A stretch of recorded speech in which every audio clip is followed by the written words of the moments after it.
Bueno, ya comenzamos entonces. Bien, pues llegamos a la última mesa de nuestro coloquio titulada Experiencias del sufrimiento social en escenarios de la vida rural.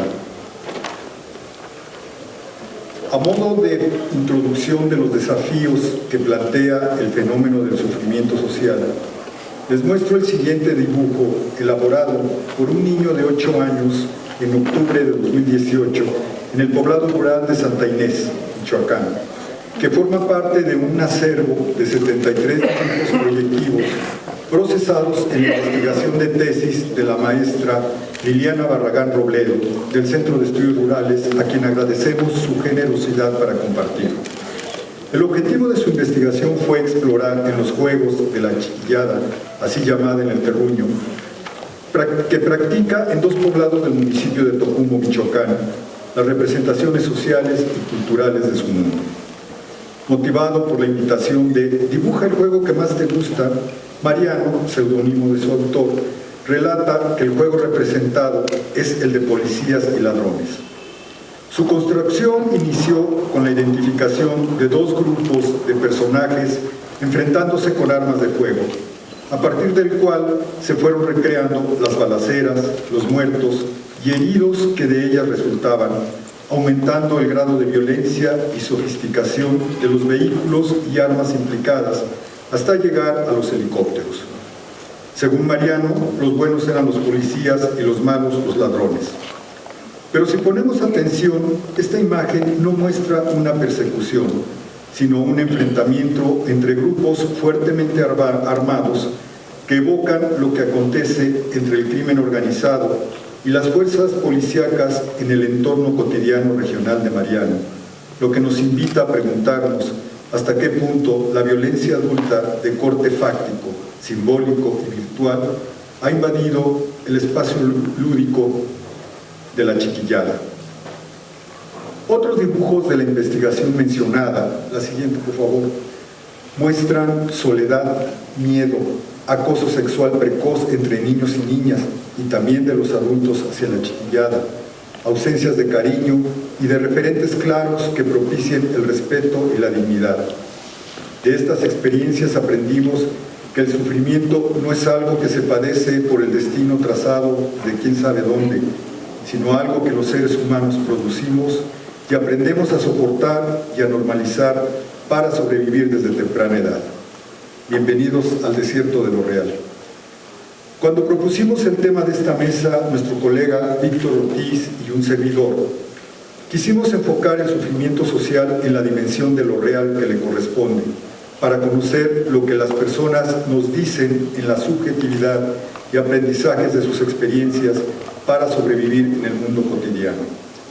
Aun cuando este enfoque no ha sido investigado con la importancia que merece en las ciencias sociales, contamos con las orientaciones de maestras de la talla de Vina Das y Nancy Shepherd Hughes en sus investigaciones sobre la dignidad humana y el atentado abyecto contra ella en nuestras sociedades contemporáneas, que construyen sujetos del dolor a los que se oponen en sus luchas agentes de dignidad.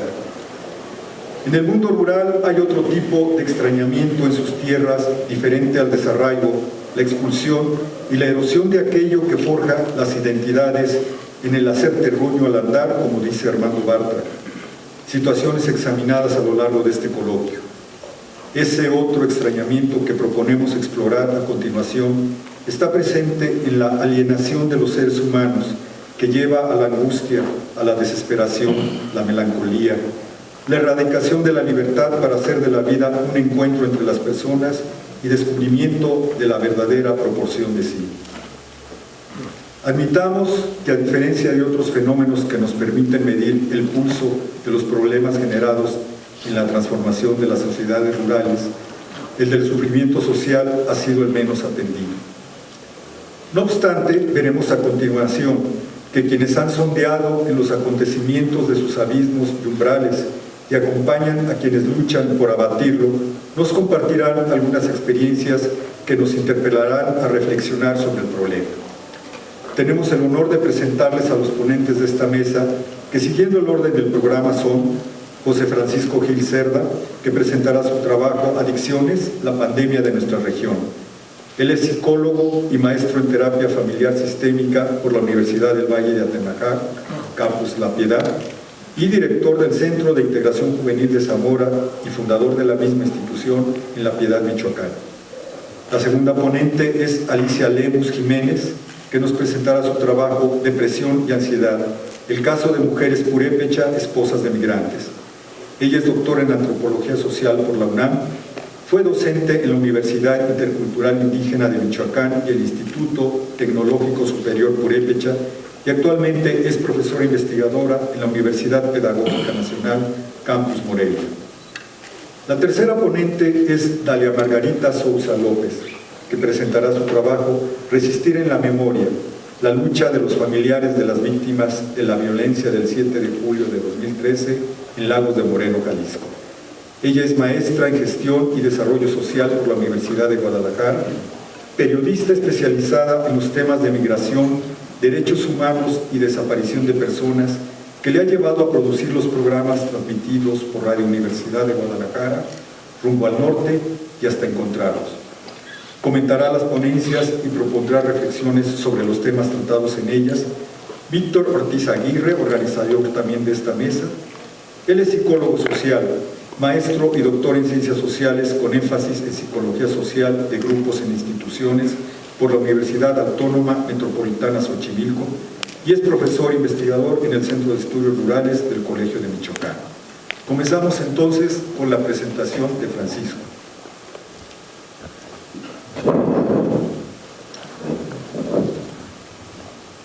Pues muy buenas tardes ya que tengan todos ustedes. Muchísimas gracias a Víctor, a Miguel por la invitación a estar presentes el día de hoy aquí con todos ustedes. Platicábamos hace un instante con Víctor, digo, me la pusieron muy difícil hablar de adicciones cuando llevo 24 años trabajando en estos menesteres, pero aún más difícil cuando queremos empezar a ser más empático lo que tal vez a nivel social y a nivel salud nos estamos empezando a quedar cortos en lo que yo denominé precisamente para esta conferencia las adicciones, la pandemia que tenemos en nuestras regiones. Me voy a permitir rápidamente, en el poco tiempo que tenemos para trabajarlo, dar una expectativa de alguna manera de un servidor y por la institución en la cual yo laboro, los esquemas que estamos viendo desgraciadamente en el consumo de sustancias adictivas. Bueno, primeramente para entrar en materia, pues comentarles a todos ustedes, el consumo de sustancias psicoactivas pues obviamente es uno de los problemas de salud pública más relevantes que en este momento tenemos, y obviamente las variables son muy complejas para poderlo identificar al 100% en algunas comunidades, y dos, cómo hacer un análisis y un esquema de trabajo muy específico. Investigar, divulgar y comunicar la información sobre este fenómeno obviamente requiere apoyo de bases técnicas, científicas y obviamente objetivas. Sabemos que desgraciadamente en muchas comunidades, en muchos lugares, existen muchas unidades, muchas casas que de alguna u otra manera prestan un servicio de atención terapéutica o rehabilitatoria en cuestión de las adicciones. El problema es saber si están certificados, saber que siguen un protocolo de actuación muy específico, saber que se apegan a ciertas circunstancias específicas. Por ponerles un ejemplo, la norma oficial 028, que ampara precisamente las instituciones que brindamos un servicio de esta naturaleza, a realmente saber que tenemos un servicio obviamente profesional. Y obviamente dentro de esta justificación, pues desgraciadamente nos encontramos en que si vamos a todo México, a la población más recóndita que pudiera existir, vamos a encontrar sustancias adictivas. Y desgraciadamente encontramos las sustancias adictivas comenzando con las drogas legales, el alcohol y el tabaco, que desgraciadamente nunca, absolutamente de los nunca, ha estado controlado a mayores de edad. Esto es, la gran mayoría de las personas que consumen alcohol y el tabaco en porcentajes en México son precisamente los menores de edad los que más usan y abusan de las sustancias. Si nos metemos obviamente a las drogas de uso ilegal, tenemos una información estadística y epidemiológica obviamente muy parecida. Pero si a eso le aunamos que el consumo de drogas se relaciona directamente con procesos de violencia, el mejor ejemplo que tenemos, que nos acaba de compartir Miguel sobre este dibujo, ¿qué observan en las comunidades? ¿Y cómo está relacionado que una persona bajo el efecto de una sustancia adictiva puede empezar a presentar episodios de violencia? Obviamente una de las situaciones que a nosotros dentro de salud pública más nos interesa, la salud mental. Identificar ya patrones muy específicos, la famosa patología dual, que se está empezando a trabajar cada vez más en México en el ámbito de la salud, y ubicar todos estos factores para nosotros es obviamente fundamental. Comentarles a todos ustedes, quien no conoce la institución a la que yo pertenezco, se llama Centros de Integración Juvenil. Tenemos una red operativa de 120 unidades operativas muy específicas, 106 centros son de orden de la prevención y el tratamiento. Estos son centros ambulatorios, no para internamiento. Tenemos 11 unidades de hospitalización muy específicas, ahí sí internamientos, y 2 unidades para el tratamiento de usuarios de heroína, esto es la famosa metadona. Y tenemos una unidad de investigación científica en adicciones. Hay que entender que si queremos hacer estas situaciones muy profesional, pues tenemos que empezar a cubrir todos los protocolos de actuación, obviamente muy específicos. Salud. Comentarles a todos ustedes, yo creo que algo que ya han escuchado al por mayor y más en esta última semana en los medios de comunicación. La Organización Mundial de la Salud está sumamente alarmada en identificar que tal vez en cada año se han descubierto 800 nuevas sustancias psicoactivas en el mundo. En México, en el 2018 se encontraron más de 700 sustancias de nueva creación. Esto es, ya las que teníamos, aparte se están modificando, y por lo regular en México, bueno, todas estas sustancias están relacionadas con los cannabinoides sintéticos, la catinonas y bueno, todo lo que es en relación a estas sustancias, cómo empiezan a elaborar y empiezan a buscar identificar otro tipo de mezcolanzas, de mezclas específicas para crear nuevas. Tal vez en muchos de nosotros que estamos dentro de la salud pública apenas empezamos a identificar las sustancias, cuando tal vez en un par de meses ya los chicos que llegan al tratamiento nos están refiriendo que están consumiendo X sustancia. ¿Saben los chicos que están consumiendo? Obviamente no. Nosotros lo vamos a poder descubrir en la medida que se hacen análisis de laboratorio y empezar a identificar esto, pero para eso ya está transcurriendo aproximadamente más de 3 o 4 meses. ¿Qué significa esto? Que estamos perdiendo tiempo en salvar en ocasiones vidas.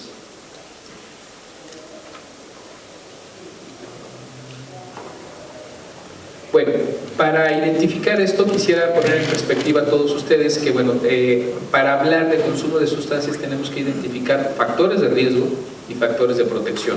Por lo regular el factor de riesgo pues es la posibilidad de que se presente esos atributos específicos por el consumo de sustancia. Y el factor obviamente protector pues es disminuir el riesgo de consumo. Por lo regular la gran mayoría de la población habla de todos los riesgos que tenemos, todos esos factores, pero se nos olvida de alguna otra manera empezar a identificar los últimos que son los factores de protección. ¿Están en las comunidades? Sí, ahí están. ¿Cuál es el problema? No se están activando. Estamos más preocupados por los riesgos que por los factores de protección que ya teníamos ahí. Estos factores de riesgo, reitero, es la exposición a ciertos riesgos muy específicos en cada población, pero obviamente no significa que un factor de riesgo para los que estamos en Zamora sea el mismo factor que incide en el consumo para los que están tal vez en la meseta purépecha. Esto es las amistades, las personas cercanas, por poner un ejemplo, o la disponibilidad de sustancia en cada región suele ser muy diferente. Por lo tanto, obvio que todos estos factores de riesgo pueden estar en procesos ambientales, biológicos y obviamente psicológicos, y de ahí poder enmarcar obviamente también lo que son los factores de protección que podemos incidir. Les pongo un ejemplo muy rápido, lo que son esos factores de riesgo de una manera individual, de una manera familiar y social.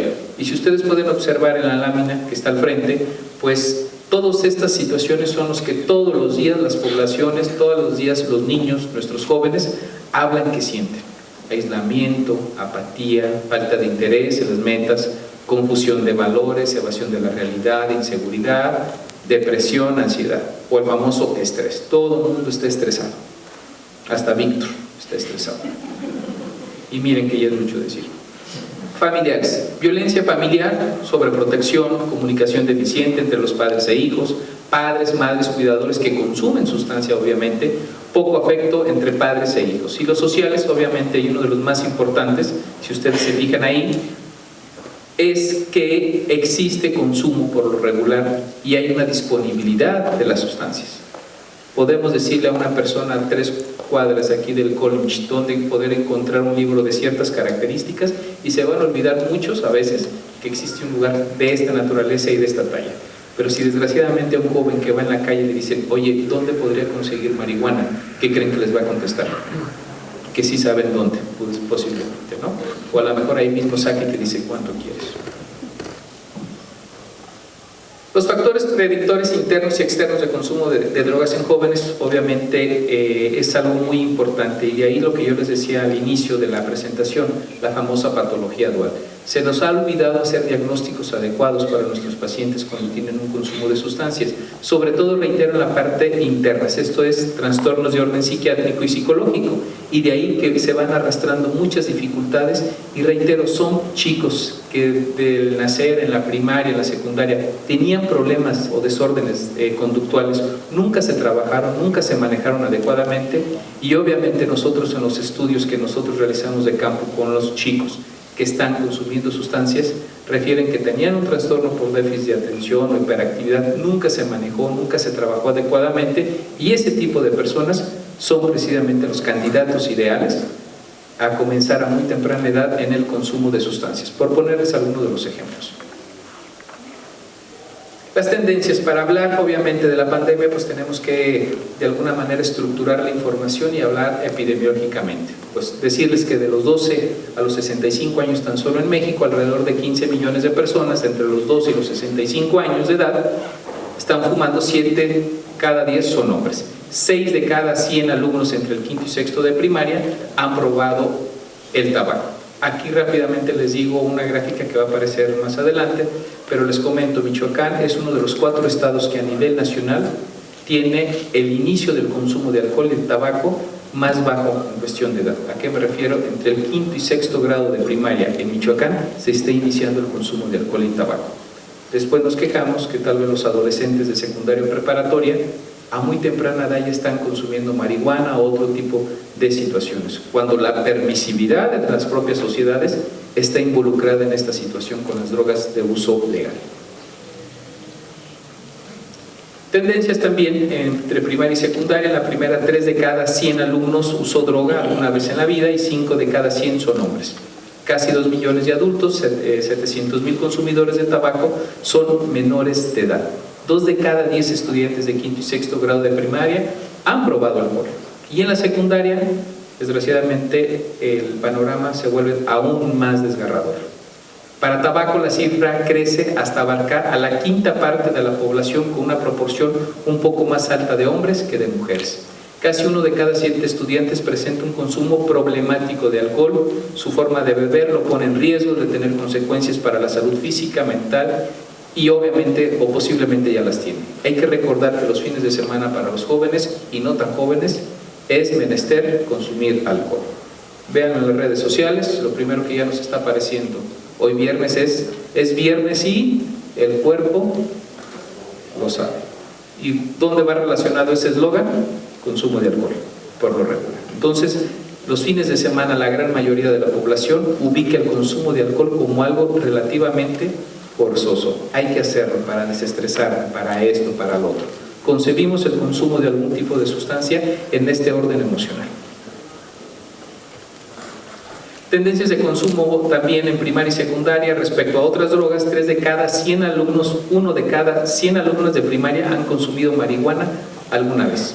2 de cada 100 estudiantes de secundaria han consumido cocaína alguna vez en su vida.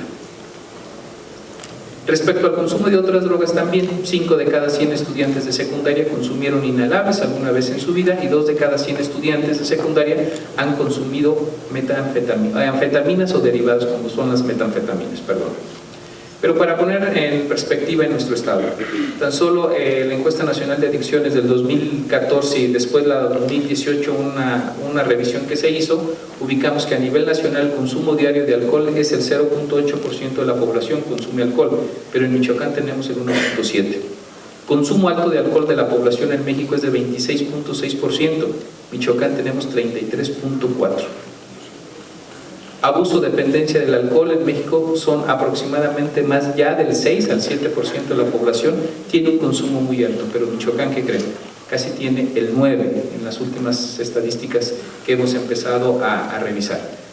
Pregunta obligada o como reflexión para ustedes. Tal vez nos estamos desgastando mucho con proyectos y programas para el manejo de drogas de uso ilegal, cuando el principal factor que tenemos ahí es el alto índice que tenemos de consumo de alcohol. Reitero, un joven que no ha consumido alcohol y tabaco a la edad de los 15, 16 años no se va a meter metanfetaminas de la noche a la mañana. Por lo regular comienza con el alcohol y el tabaco. ¿Qué quiere decir? Que tal vez nuestros proyectos y nuestros programas comunitarios deberían empezar a enfocarse en esta parte, que los menores de edad, no digo que no consuman, sería muy ilusorio de mi parte, que consuman menos, esto es, que existe una moderación en el consumo. ¿Sí se puede? Claro que sí. Aquí lo que les decía, Michoacán es uno de esos 4 estados donde el consumo existe mucho más alto a comparación de los demás en cuestión de alcohol, sobre todo, y tabaco en el otro tipo de sustancias. ¿Dónde creen que se hizo esta encuesta? Apaxingán.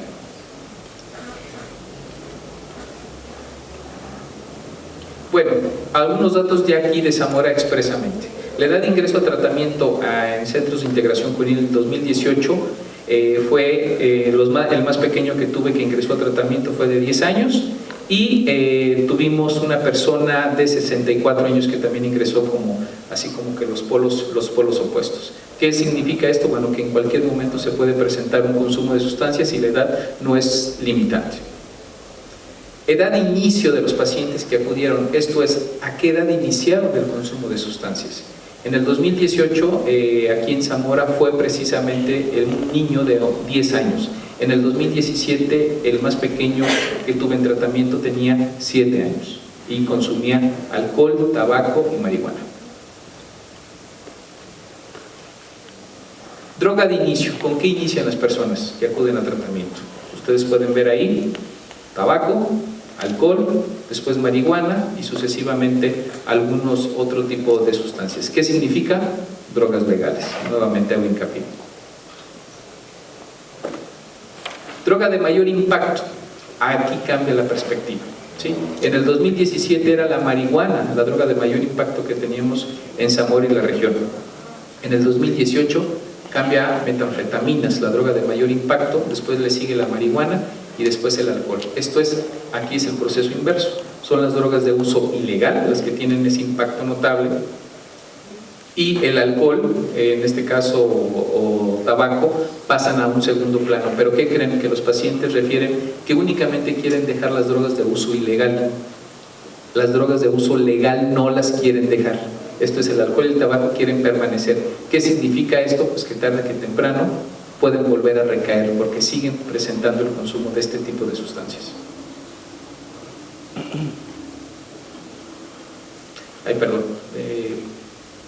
Aquí, lugares de residencia de las personas que acuden al tratamiento. Para nosotros es algo agradable ver que de la famosa Cañada de los 11 Pueblos se están presentando ya pacientes que acuden a tratamiento.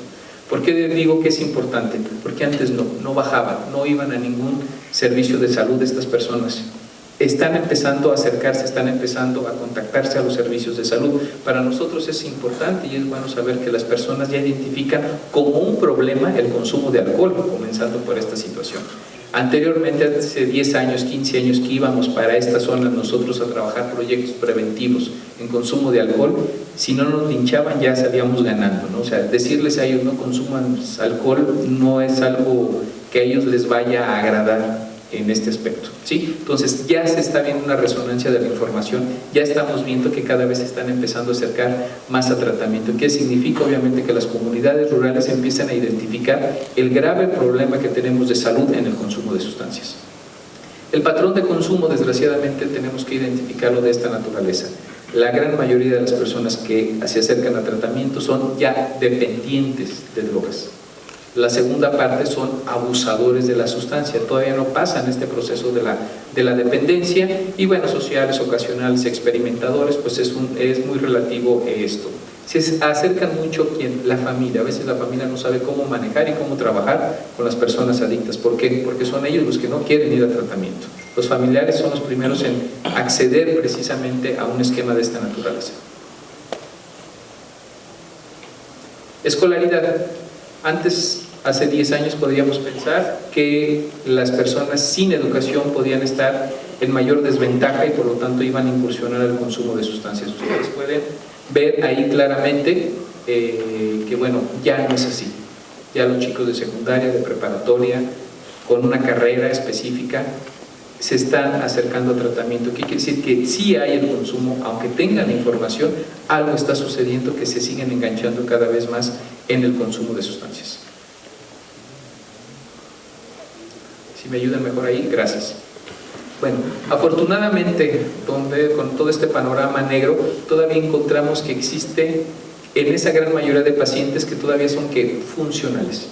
Esto es, todavía pueden integrarse a la comunidad, todavía no están en una parte totalmente deshabilitada socialmente. Por lo tanto, sí es importante rescatarlos, y rescatarlos en el sentido de darles las herramientas necesarias para que continúen en casa, para que continúen en la escuela, en el trabajo, y no se vayan a aislar, obviamente. Comentar obviamente que las personas ya disfuncionales pues ya empiezan a tener obviamente un porcentaje cada vez más alto, y obviamente lo que son los familiares también presentan ciertas situaciones específicas. Bueno, los retos ya para casi estar cerrando. 1. Contar con sistemas de atención organizados basados en la evidencia científica o en las prácticas empíricas de calidad que respetan los derechos humanos. Para nosotros es fundamental identificar y tener grupos de atención. ¿Centros de integración pueden para toda la región? No. Se supone, un ejemplo, aquí el Centro de Integración Juvenil de Zamora, se supone que era para la comunidad de Zamora. Ustedes vieron desde dónde nos llegan pacientes. Aproximadamente yo atiendo a más de 24 municipios cercanos para hacer prevención y tratamiento. ¿Alcanzamos? Claro que no. Otro reto que tenemos, identificar temporalmente la existencia de otros trastornos físicos y mentales que puedan presentar las personas con dependencia de drogas y proporcionarles alternativas accesibles de atención integral. Ofrecer tratamientos que reconozcan y actúen ante la posibilidad de enfrentar el escaso apego terapéutico y la reincidencia o las famosas recaídas. Hay que buscar qué estrategias pueden funcionar para Zamora a comparación tal vez de Tocumbo, para comparación de Santa Clara, comparación de Cherán. Tenemos que identificar y empezar a hacer proyectos y programas muy específicos de acuerdo a las características regionales. Y por último, dentro de estos retos, pues proporcionar facilidades a diferentes poblaciones, sobre todo los que presentan condiciones de mayor vulnerabilidad social, para asistir a tratamiento. Las autoridades, por lo regular, cuando se presenta la idea de invertir el dinero para pavimentar una calle, ahí lo van a hacer. Cuando se les dice hay que empezar a hacer un proyecto preventivo de adicciones, ¿qué creen? Eso no se ve en la foto. Siguiente. Me restaría, por cerrar nada más con esta idea que a mí en lo particular se me hace muy importante, precisamente hablando de la prevención. Si la gente está cayendo continuamente en un precipicio, es más humano y más barato colocar una valla en el borde que construir un hospital en el fondo. Desgraciadamente en nuestro México queremos seguir paliando los problemas de adicciones, construyendo más y más infraestructura para tratar, pero se nos olvida que sigue siendo más barato y más humano, obviamente, la prevención. Muchísimas gracias.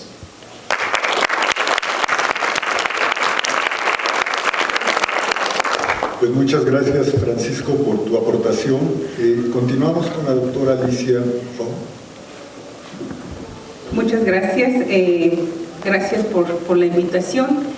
Tengo el problema del tiempo, por lo regular suelo extenderme, voy a tratar de ser muy sintética en mi exposición, no sin antes invitarlos a que pues lean el texto completo, porque en mi presentación solamente voy a dar los principales hallazgos de investigación y de manera muy escueta y muy general, ¿no?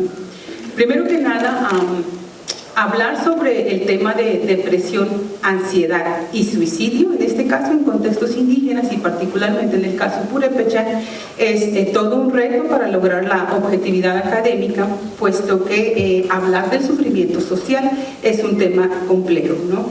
Y en este sentido, algo importante aquí es desmitificar o ser más objetivo en cuanto al sistema social, en este caso de los purépechas. Como todos sabemos, al igual que toda sociedad, tiene un sistema normativo interno que es parte de sus reglas o normas consuetudinarias. Y estas normas consuetudinarias tienen obligaciones, responsabilidades, obligaciones y también sanciones, ¿no? Algo que conocemos actualmente como los sistemas de uso y costumbre. Y estos sistemas normativos de uso y costumbre abarcan varios campos de la vida en colectivo. En lo que me voy a centrar yo aquí es solamente en el sistema normativo del deber ser femenino, ¿no? En el contexto, en dos campos, en la sexualidad y en el matrimonio. Estos temas yo los abordé de manera general durante los estudios de doctorado, sin embargo, pues quedaron muchos temas ahí en el tintero, ¿no?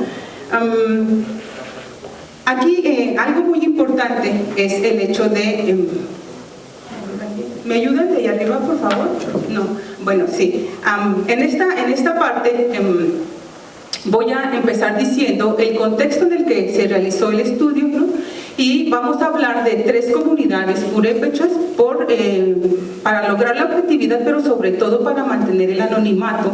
En ningún momento se habla del nombre de las comunidades, tampoco de las personas con las que se tuvieron entrevistas, principalmente en el tema de suicidio, cuando se abordó el tema de suicidio, ¿no?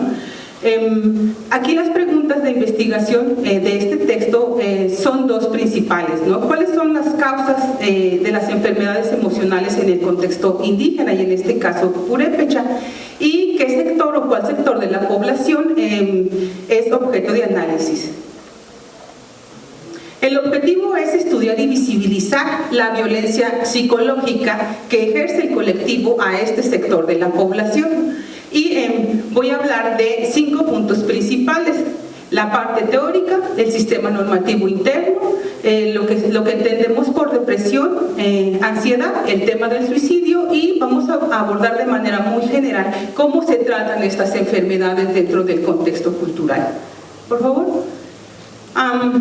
El texto está apoyado en el concepto de violencia moral, que es violencia psicológica, ¿no?, que aborda Rita Segato en sus diferentes trabajos académicos.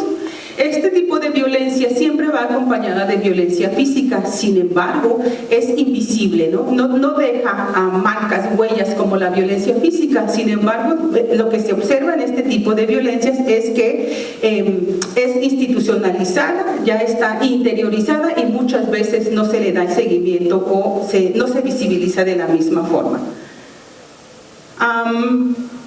Este tipo de violencias son a través de gestos, de actitudes, de miradas, de evasión, de lo que dentro de la cultura se llama el qué dirán, el chisme en el contexto colectivo, ¿no? Y quienes ejercen este tipo de violencia, pues principalmente son la familia extensa, ¿no?, en las comunidades.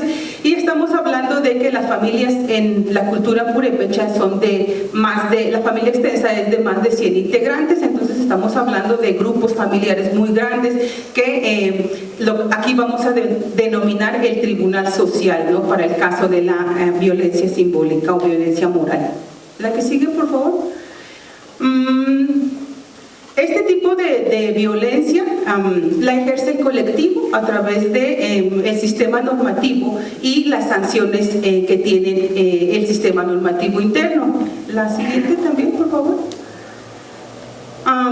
Tiene un arraigo en lo que es su sistema de valores morales, ¿no? Y este sistema de valores dentro de la cultura pues es un crisol de pensamientos, de ideas, ¿no?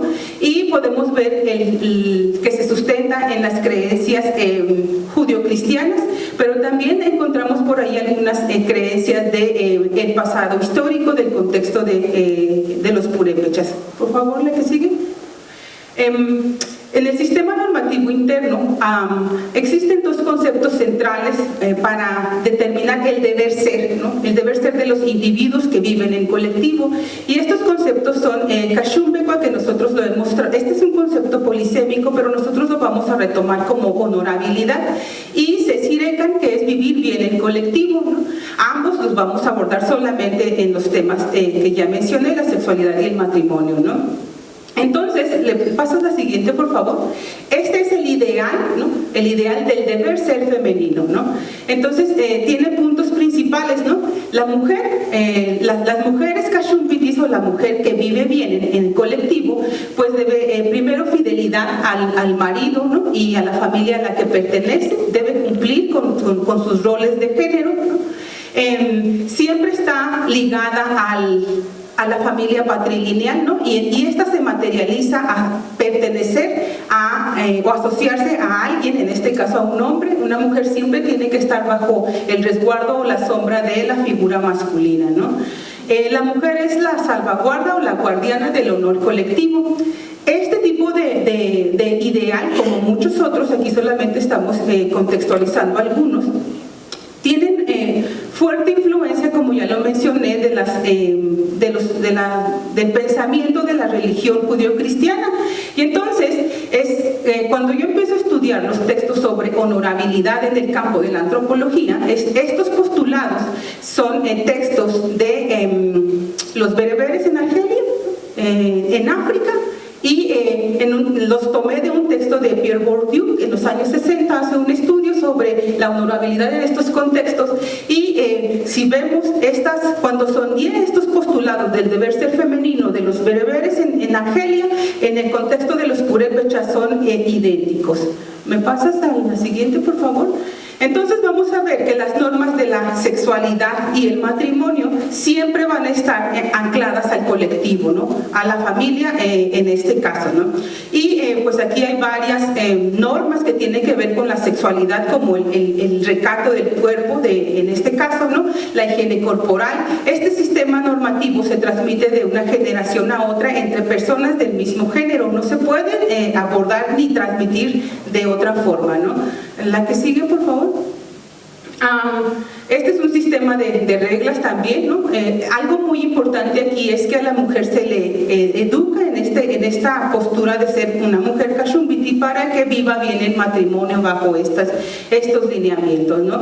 Y se inculca, todavía es muy fuerte la parte de mantener la endogamia, porque tiene que ver con mantener linajes, ¿no? La estructura de los linajes patrilineales, ¿no? Dentro de la cultura purépecha está prohibido el divorcio, ¿no? Entonces puede haber disolución de la unión conyugal, pero el divorcio es algo que es así como de los señalamientos mucho más fuertes. ¿Continúas, por favor?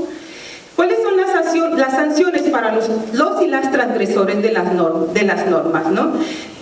Cuando se cometen estas transgresiones de las normas durante la soltería, se pierde la honra de la mujer, ¿no? No son candidatas a contraer matrimonios, ¿no? La mujer no puede expresar el deseo sexual hacia el marido ni hacia ninguna otra persona, porque se considera una enfermedad, ¿no? Una enfermedad emocional, mental, que después se vuelve física, ¿no? La castidad es algo obligatorio para el caso de las esposas de migrantes, ¿no? Entonces es un poquito complejo ahí. Y el tema de la sexualidad, las relaciones sexuales en adultos mayores, es un tema tabú. No se habla de eso en el contexto sociocultural, ¿no? La infidelidad de la mujer es la disolución de la unión conyugal, ¿no? Es estigmatizada ella y sus descendientes hasta por 2 generaciones atrás. Y uno de los factores mucho más fuertes es que para aquellas mujeres que cometen infidelidad, las sanciones es la estigma, pero también la alienación parental. Eso es algo que es una de las sanciones dentro de este contexto. La que sigue, por favor. ¿Cuáles son las tipificaciones de las transgresoras o los transgresores de la norma, ¿no? Entonces aquí estas tipificaciones solo son algunos de los tantos que existen dentro de la cultura purépecha, ¿no? Es deshonroso, ¿no?, que estar en la soltería pasando de algún periodo, ¿no?, de edad. La norma consuetudinaria menciona que las mujeres deben casarse de entre los 14 y los 19 años. Después de esa etapa, pues son mujeres denominadas Watzkei, que es ya un concepto deshonroso de por sí, ¿no? Una mujer soltera que ejerce su sexualidad libremente o que ha tenido que, producto de su actividad sexual, procrear hijos en la soltería, o que ya se ha rumorado que ya perdió su honra, se le denomina tzitpakatan, y también es algo ofensivo para este tipo de mujeres, ¿no? Jurajpukata para aquella mujer que no sabe vivir en matrimonio, o la mujer abandonada, la que la dejó el marido, o a quien dejó. Bueno, que el marido la deja ya sea porque emigró y no volvió, entabló otra relación familiar en otro contexto, o simplemente porque se disolvió la relación conyugal ahí por este otro motivo, ¿no? La Ishkandi es aquella mujer que pues tiene muchos hombres, una mujer prostituta considerada como tal, y Pichipiti para aquella mujer que no sabe vivir en matrimonio, que ha tenido varias parejas. Estos apelativos son altamente violentos, estos son los que generan violencia moral muy fuerte dentro del colectivo, y todos estos apelativos a quienes se le aplican son mujeres fracasadas, son mujeres que no cumplen con el deber ser femenino, con este sistema normativo del colectivo, ¿no? Entonces, los dos primeros apelativos se aplican solamente a mujeres, ¿no? En los otros tres es para hombres y mujeres, dependiendo del contexto y del caso, ¿no? ¿Continúas, por favor? Bueno, ¿cómo estos apelativos generan violencia moral en el contexto purépecha, ¿no? Para hacer este tipo de análisis, aquí pues la parte metodológica tuvo que hacerse desde las herramientas de la etnografía, ¿no?, por el hecho del manejo de la información. Entonces aquí parte del grupo de investigación fue los grupos de autoayuda, ¿no?, y se tuvo que confrontar lo que sucede en los grupos de autoayuda en el contexto urbano y en el contexto rural e indígena. ¿Cuáles fueron los hallazgos aquí? En ambos grupos son las mismas enfermedades emocionales, ¿no? Sin embargo, las causas son distintas, ¿no? Las causas que generan ese malestar emocional o esa violencia moral son distintas, ¿no? Entonces paso a la siguiente. ¿Cuál es la principal enfermedad emocional que se detecta, ¿no? Entonces aquí tuvo que hacerse una comparación de la información de las personas que militan en los grupos de autoayuda y el análisis del contexto sociocultural familiar al que pertenecen estas personas, ¿no? Entonces vamos a entender por depresión los malestares de tristeza, soledad, falta de sueño, infelicidad, derrota. ¿Qué es lo que causa en el contexto indígena estos malestares? Primero, el no cumplimiento del sistema normativo interno, el deber ser. No soy lo que los demás están esperando, ¿no? Y al no cumplir ese deber ser, empieza a sentir rechazo, empieza a sentir aislamiento, soledad en este tipo de contexto, ¿no? El que se ha catalogado, clasificada como una mujer Jurajpukata o Tzitpakata o Ishkandi es uno de los principales elementos que detona este tipo de enfermedad. También el sentimiento de abandono de la pareja en los casos donde los individuos migran, ¿no? El aislamiento familiar, la precariedad económica, y uno de los que es una causa pero también una sanción muy fuerte es la muerte social. Esto significa que el individuo, que transgresor de las normas, no es tomado en cuenta en la vida familiar y colectiva, ¿no? No es invitado a ser autoridad, a ejercer algún cargo, es aislado, la familia no lo toma en cuenta y es rechazado en este contexto, ¿no?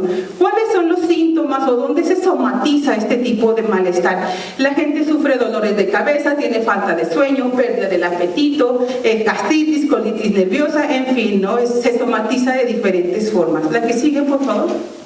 También el tema de ansiedad es algo que se ha detectado en este contexto, y aquí el miedo al colectivo, al qué dirá la gente, es el principal detonador, de tal manera que incluso las personas experimentan mucho estrés, pánico a convivir con el colectivo por sentir ese rechazo al contexto sociocultural en el que ya no tienen un lugar, en el que ya no tienen, en el que ya no, ellos dicen ya no hay un lugar para mí, yo ya no quepo en eso por transgredir las normas, ¿no?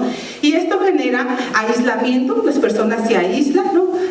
Constantemente sufren de alergias o de culpas por no haber establecido y llevado a cabo las normas del deber ser según su género, ¿no? La que sigue, por favor. La ira también es otro de los elementos que se detectaron. Esta causada por la infidelidad del marido. Hay un fuerte rechazo a la familia, en la que de llegada, en este caso por el matrimonio, porque el individuo que está causando la ira, en el caso de las mujeres, pues no cumple con el deber ser de marido, ¿no? O sea, que no se le educó conforme a la regla del colectivo para cumplir como proveedor o como buen jefe de familia, ¿no? Y entonces vamos a ver manifestaciones de ira con el colectivo, con el parentesco patrilineal, principalmente centrado en la suegra, en las cuñadas, en los primos. Es un contexto altamente violento en el tema psicológico, ¿no? Y los principales depositario de este tipo de violencia pues es el más débil, ¿no? En este caso pues los hijos de estas personas que viven estos contextos de ira, ¿no? Entonces aquí el detonador muy fuerte son las enfermedades como la depresión, la diabetes, que en este caso principalmente mujeres muy jóvenes que están enfermando por esto, y hay intentos o amenazas de suicidio, ¿no? Entonces nos vamos a la que sigue, por favor. El acoso sexual también es algo que es un problema ya en la actualidad. Pasas porque quiero centrarme en el tema de los casos de suicidio, ¿no? En el estudio se analizaron 8 casos de suicidio de estas 3 comunidades. Solamente es un sector de la población, y eso no significa que sean los únicos casos, ¿no? Es infinidad. ¿Cuáles fueron los principales características? La forma del suicidio, o sea, en este caso son todas mujeres, 3 solteras, 5 casadas. Todas las casadas tienen relación directa con ser esposas de migrantes o mujeres que ya son dejadas por el marido, son viudas o que ya están dentro de estos apelativos que mencionamos anteriormente, ¿no? La forma del suicidio toda es por asfixia. De la misma forma sucede en la casa, en las casas a las que pertenecen, ya sea en la residencia neolocal o en la familia de llegada, ¿no? ¿Le sigues a la otra? Pues también son los casos de suicidio. Todos los suicidios, la que sigue, ¿no? Todos los suicidios tienen una característica, ¿no? Y la característica es que todas estas mujeres tienen como eje rector la violencia moral muy fuerte, acompañada de violencia física, ¿no? En algún momento hay problemas económicos, pero también de abuso de drogas y de alcohol en el caso de las mujeres jóvenes, de las mujeres solteras, ¿no? Algo aquí que en las tipologías de suicidio que se hicieron se detectó que después de que sucede el hecho hay una fuerte violencia moral para la familia a la que pertenece quien cometió el acto de suicidio, ¿no? Siempre se está señalando, estigmatizando por qué no se cuidó a la persona, por qué no se educó, qué estaban haciendo los demás, por qué no se dieron cuenta que tenía una enfermedad emocional, mental, o que estaba sufriendo ataques de depresión o ansiedad, ¿no? Esta violencia moral se hereda también. Nadie quiere pertenecer a una familia en donde las personas se suicidan, ¿no? Porque es altamente estigmatizado en el contexto. ¿La que sigue? También la que sigue. Y aquí vamos a ver que dentro del contexto purépecha nosotros encontramos que también hay una denominación para las enfermedades emocionales mentales, ¿no? En el común de la gente, cuando una persona sufre de malestar emocional, se dice que está enferma de los nervios, ¿no? Le atacaron los nervios. Y los nervios, pues no es una enfermedad que no se atiende con el profesional de la salud, ¿no? Ahorita, para finalizar, voy a decir cuáles son las estrategias que utilizan, ¿no? Pero también hay, muy similar a lo que es la depresión, ¿no? Hay una enfermedad que se llama Minchitwarira, es que ya no tiene ganas de vivir, se le terminaron las fuerzas, las ganas de seguir en su existencia, o sea, el corazón está marchito, por así decirlo, ¿no? O Minchitatán, que también es lo mismo, ¿no? Miriam Pani, para aquellas personas que ya por su malestar emocional sufren de algún tipo de demencia, o Tondor Shukwaren, aquellas personas que ya están emocionalmente mal, que quieren están haciendo llamado de atención, ¿no? Pero que después estos son niveles de locura que pues va manifestando el individuo, ¿no? Aquí solo los menciono, en el texto lo explico mejor, ¿no? La que sigue, ¿no? ¿Cómo se atienden en el contexto purépecha este tipo de emocionales? La atención psicológica es algo que no es costumbre o no participan en este tipo de autocuidado. Tampoco hay instituciones formales donde la gente se atienda, ¿no? Primero por los altos costos y después porque son muy pocos los profesionales que entienden el contexto sociocultural y de estas enfermedades, ¿no? Una forma de cómo se soluciona son a partir de las catarsis sociales, y para eso utilizan el consumo de alcohol, ¿no? El consumo de alcohol y algunas prácticas religiosas. Entonces, en las fiestas familiares, las mujeres entran en catarsis, ¿no? Para liberar la tensión, ¿no? Y son situaciones muy complejas entre mujeres en donde expresan estos sentimientos que afloran en la gente, ¿no? Y lo que más se recurre, pues estas son a los trabajos de la hechicería, la medicina tradicional, ¿no? Porque estas enfermedades emocionales en el contexto purépecha se asocian con la sanación del alma, ¿no? Con los espíritus los espíritus que tiene la persona o la ánima de la persona en este caso, ¿no? Entonces, pues para eso se utilizan rituales, brebajes, en fin, ¿no? En la que sigue, por favor. Ya para finalizar, ¿no? Debo mencionar que uno de los castigos más fuertes dentro de esta violencia moral en el contexto purépecha, pues es la muerte social, el no tomarte en cuenta. No tienes una denominación, una categoría como ciudadano dentro del colectivo. Estos apelativos son marginales, son muy violentos, sin embargo, pues ya eres como invisible, ¿no? Y esta invisibilidad, este acoso, esta presión del colectivo por no cumplir el sistema normativo, por lo regular siempre desemboca en la expulsión de los individuos del colectivo. Entonces la gente sale del contexto porque ya no encaja en eso, ¿no? Principalmente las personas que entran en estos apelativos que mencioné anteriormente, y cuando se tiene o se contraen matrimonios por segunda vuelta con aquellas personas de tu elección y no con las que elige el colectivo o tu familia, ¿no? La que sigue. La violencia moral genera altos índices de enfermedades emocionales, pero también físicas, ¿no? Es algo que no se habla, es algo que no se ve, y sin embargo es un problema ya de salud pública, ¿no? En el contexto indígena, porque está generando enfermedades como la diabetes y distintos tipos de cáncer que son ya somatizados en los individuos, ¿no? Y está atacando principalmente a mujeres muy jóvenes, a personas jóvenes, ¿no? En la calidad de vida.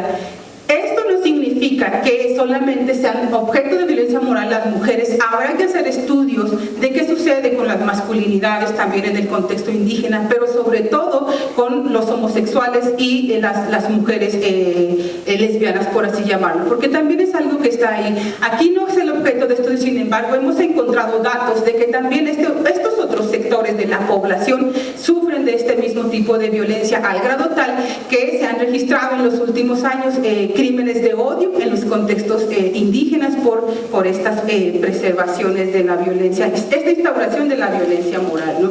Y quiero terminar diciendo solamente que las mujeres transgresoras de la norma, que es el objeto de estudio aquí, no solamente son mujeres extrañas en su propia tierra, sino que son marginadas, son violentadas, son rechazadas y también discriminadas en su mismo contexto. Entonces, creo que es momento de empezar a visibilizar este otro tipo de violencia que muy pocas veces los científicos sociales estamos acostumbrados a trabajar.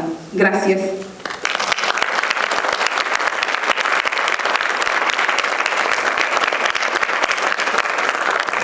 Pues muchas gracias, Alicia, por tu participación y seguimos con Dalia y su intervención.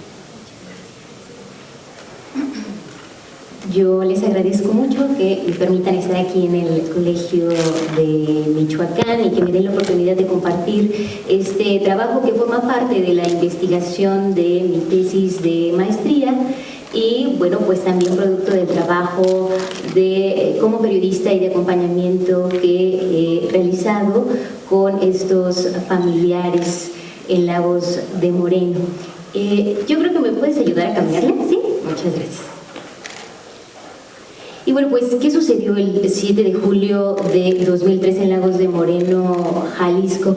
Pues esa madrugada 6 jóvenes y un adulto fueron desaparecidos y posteriormente localizados sin vida, y sus cuerpos, además de haber sido torturados, pues fueron desintegrados en sustancias químicas que los llevaron, bueno, casi a desaparecer por completo.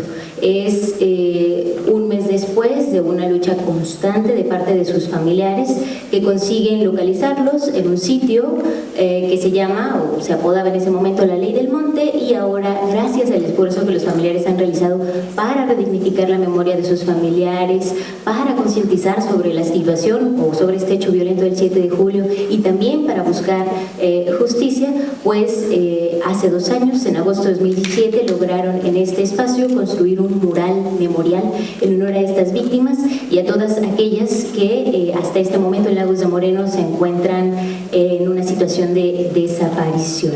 Y bueno, en medio de esto me gustaría que le cambiemos.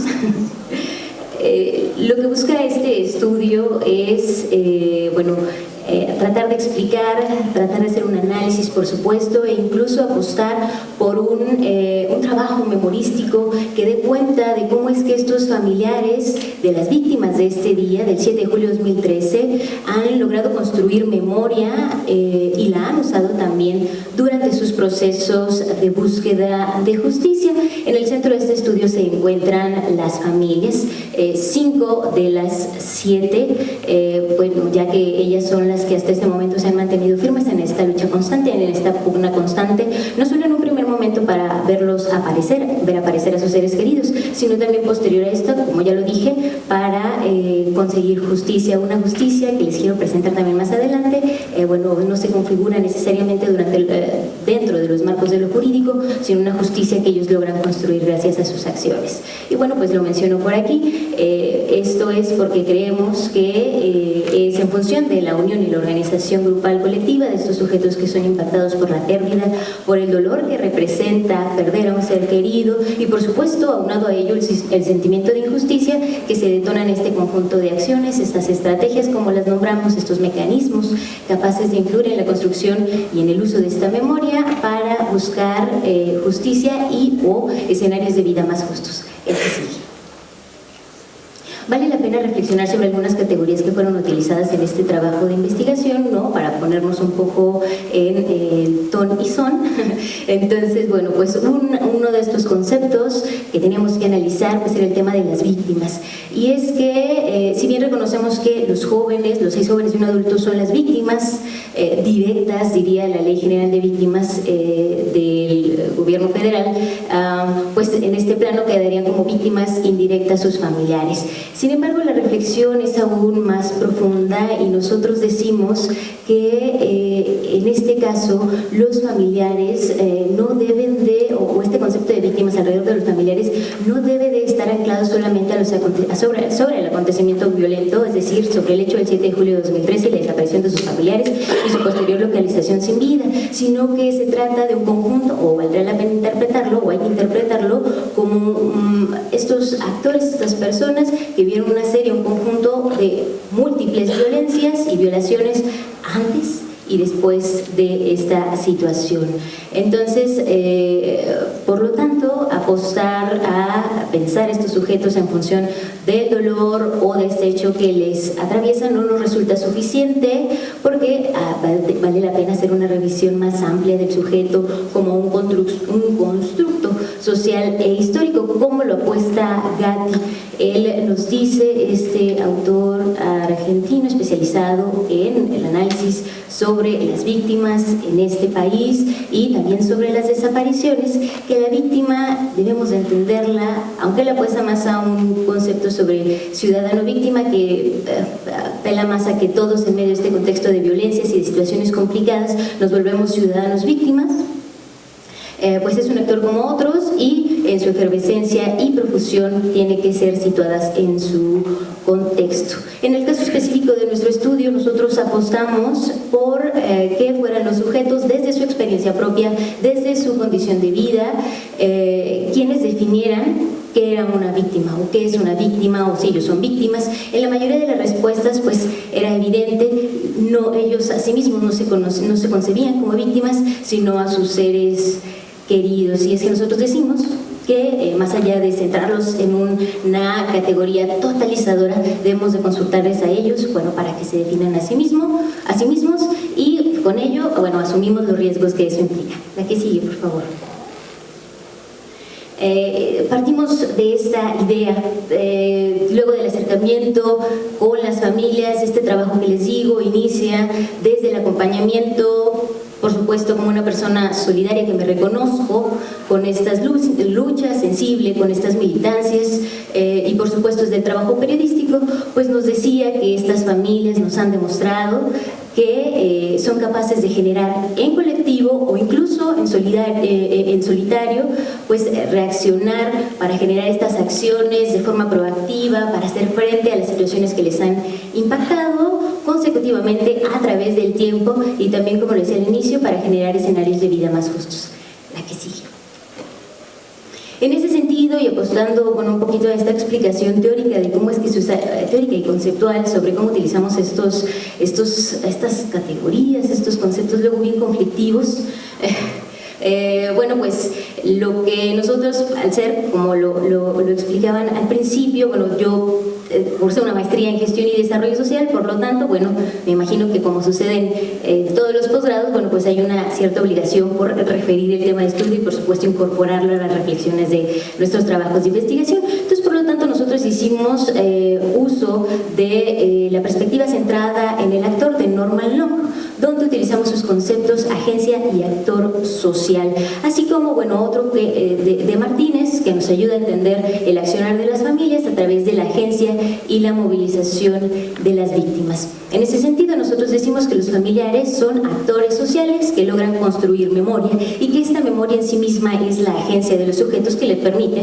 accionar una serie de acciones, ya lo decíamos al principio, estrategias, mecanismos para lidiar con el olvido social y, por supuesto, para generar incidencia dentro de los discursos oficiales, institucionales, que hacen que su contexto en ese momento, bueno, pues se encuentre plagado de injusticias y vuelvo para generar escenarios de vida más justos. El que sigue. ¿Por qué los hechos del 7 de julio de 2013 en Lagos de Moreno, Jalisco? Por supuesto, e insisto, yo tenía un compromiso social, ético, profesional de después de acompañarles desde la experiencia y la chamba periodística que hasta la fecha continúa haciendo con ellos, pues caminar a su lado también y construir desde estos espacios académicos reflexiones que ayudarán a no visibilizar porque ellos hacen lo suficiente, sino a dejar plasmado en estos espacios la lucha que ellos están realizando.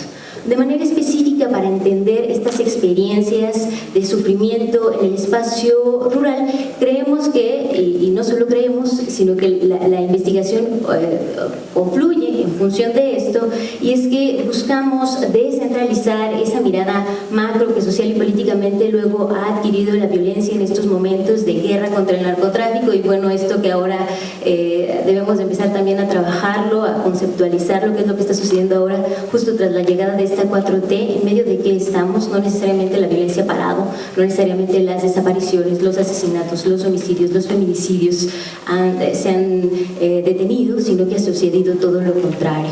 También centrar esta mirada micro y descentralizarla, por supuesto, nos permite entender estos procesos endógenos, tanto de impacto como de acción de los sujetos, de las familias, frente a esta violencia social, estructural y criminal. Por otro lado, bueno, también nos permite entender desde estas parcialidades más acotadas, por así decirlo, barrios, colonias, municipios, delegaciones con vínculos o lazos sociales más cercanos, llámese familia, los vecinos, el conocido, el compañero de la secundaria, de la primaria, pues entender cómo estos métodos se convierten, o esta violencia se convierte en métodos de control, en mensajes de advertencia, son castigos incluso, reprimendas, lecciones aprendidas o actos de justicia por mano propia. ¿Continuamos? Y bueno, algo que me faltó mencionar en el inicio, pero ahí nos quedamos, es que finalmente las personas, en este caso exclusivo y en el caso exclusivo de Lagos de Moreno, pero también me gustaría compartirles el caso de Jalisco, y también lo marca la estadística nacional, es que son los jóvenes, las jóvenes, quienes en estos momentos están siendo los afectados en su mayoría, y desde hace, por supuesto, por lo menos una década ante estas situaciones, y en el caso exclusivo de Lagos de Moreno, pues se vuelven terriblemente y disculpo por la palabra que utilizo, pero son un activo fijo para estos grupos ante la indefensión del Estado que no provee estas políticas públicas. Y bueno, rápidamente yo quiero, porque bueno, es parte también de este análisis, tratar de entender esta categoría de los desaparecidos, de la desaparición, cómo nombrar eso que de repente es innombrable. En el caso específico de las familias, hay que reiterar, es importante reiterar, ellos son desaparecidos, ¿no? Terriblemente, sin vida, pero ellos son desaparecidos. Sin embargo, la desaparición se construye como un hecho, un evento, un momento trascendental, evidentemente, e inacabado, pues se encuentra suscrito en el sentimiento de pérdida, en la ausencia física del ser querido, en el dolor que esto provoca y en la injusticia que ellos vivieron y que desde su perspectiva y sus reflexiones, por supuesto, generan alrededor de esta situación. De manera específica también, bueno, pues en el caso de los familiares del 7 de julio de 2013, evidentemente la desaparición se suscribe como en la marca del evento violento, es decir, en el 7 de julio, y además la ausencia física del ser querido en la cotidianidad y en los proyectos de vida a futuro, es decir, había una historia que se contaba a partir de ellos, donde incluso el plan del siguiente mes, las siguientes vacaciones, de ir a la playa, se ve fracturado por la irrupción de este hecho terrible. Y finalmente, Blair, mi pronunciación en el inglés luego es mala, ya me corregirán ustedes, son expertos, pues nos dice justo que esta situación, esta desaparición fractura la lógica temporal del pasado, del presente y del futuro, y que por lo tanto se transfiere, se vivifica en una especie de memoria temporal, donde este hecho no termina de pasar incluso cuando es pasado. Este hecho violento es presente todo el tiempo. La que sigue, por favor. Dios santo, me quedan secretos. Muy bien. Bueno, el ser desaparecido, y yo aquí nos cuestiono, ¿no? Desaparecido, desaparecida, desaparecidos, desaparecidas, ¿no? Vale la pena ponernos en este papel también, en este contexto que vivimos. Y nos preguntamos nosotros, ¿es una condición, es un estado, es un estadio, es un lugar, espacio, es una inmaterialidad forzada, es una ausencia, es una presencia, es una figura, es un ser liminal, es una víctima, es un espectro? ¿Qué es? Yo lo que apuesto y lo que les invito a hacer es a no entender o a tratar de deconstruir estas categorías, ya lo decía al inicio, como totalizadoras, que nos encasillan sobre ciertos conceptos y que no nos ayudan, al menos en el caso actual que vive México, a entender la situación real. Sin embargo, yo aquí les presento algunos conceptos, algunas ideas que se tienen de parte de estos autores y autoras, por supuesto. En realidad son puras autoras. Robledo, bueno, Carolina Robledo, extraordinaria investigadora sobre este tema, y acompaña también a familiares en la búsqueda de fosas clandestinas en el CIESAS, en la Ciudad de México. Pues ella nos dice que el desaparecido es un sujeto prototípico de la violencia política social, por supuesto actual, de la guerra contra el narcotráfico, pero también anterior a esta, durante la Guerra Sucia, ¿no? En el caso de Panizo, ella nos dice que se trata trata de un estado de liminalidad forzada, donde el desaparecido no es ni un vivo ni un muerto, ¿no? Porque este nunca logra incorporarse al mundo de los muertos, y entonces esto provoca, y ahí vamos un poquito acercándonos más a los familiares y a la afectación de este hecho en sus vidas, provoca, perdón, uno no sabe cuánto se le seca la boca hasta que se le seca. Perdón. Provoca, bueno, que los familiares logran, por lo tanto, difícilmente integrarse también a este mundo social o esta vida social de la que fueron arrancados, y con ello pues su ser querido. Finalmente, bueno, Robledo nos dice que el desaparecido es una ruptura de los campos de sentido y acción. Y es que yo, y en función de esto, yo les presento lo siguiente. Vale la pena, al menos desde este caso de estudio, entender, escuchar y por supuesto darle este crédito, ¿no? Esta importancia, este nivel de reflexión de autor y de teórico a las narrativas testimoniales que expresan las y los familiares. Por ejemplo, el papá de Eduardo, el señor Panchito, nos explica qué fue la desaparición de Lalo para su vida, y él nos dice: haga de cuenta que haya sido un flachazo. Se nos perdió. Lalo desapareció un día después de haber cumplido años. Justo estaba en la celebración de su cumpleaños allí en Lagos de Moreno.